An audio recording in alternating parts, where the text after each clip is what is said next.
September 27న కథోలిక శ్రీసభ మరియ తల్లి స్టార్ ఆఫ్ ద సీ అనే బిరుదుతో మరియమ్మను ఘనంగా స్మరించుకుంటుంది.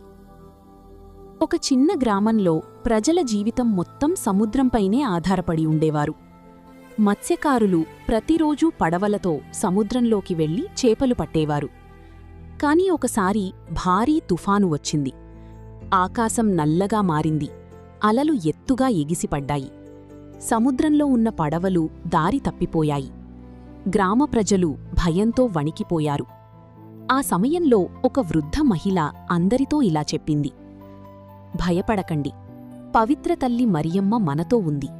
ఆమె మనకు దారి చూపుతుంది. అందరూ కలిసి జపమాల ప్రార్థన చేయడం ప్రారంభించారు. ఆ తుఫాను మధ్యలో ఆకాశంలో ఒక ప్రకాశవంతమైన నక్షత్రం కనిపించింది.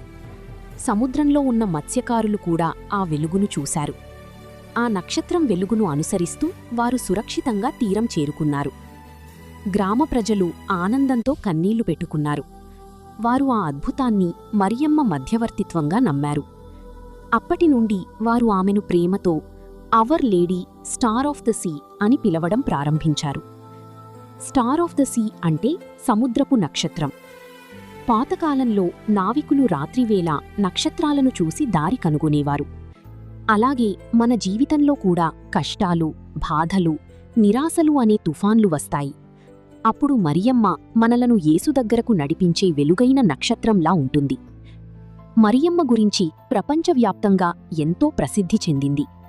అప్పటినుంచి మత్స్యకారులు, నావికులు మరియు ప్రయాణికులు మరియమ్మను తమ రక్షక తల్లిగా ప్రార్థిస్తారు. అనేక చర్చిలు స్టెల్లా మారిస్ అనే పేరుతో నిర్మించబడ్డాయి. అదేవిధంగా క్రైస్తవులు మరియ తల్లిని విశ్వాస ప్రయాణంలో దారి చూపించే నక్షత్రంగా భావిస్తారు. ముఖ్యంగా 12వ శతాబ్దంలో సెయింట్ బీర్నార్డ్ ఆఫ్ క్లేర్వాక్స్ రచనల ద్వారా స్టెల్లా మారిస్ అనే పేరుతో ప్రజల్లో ప్రసిద్ధి చేశారు. ఆయన మరియ తల్లిని విశ్వాసులందరికీ మార్గం చూపే నక్షత్రంగా వివరించారు.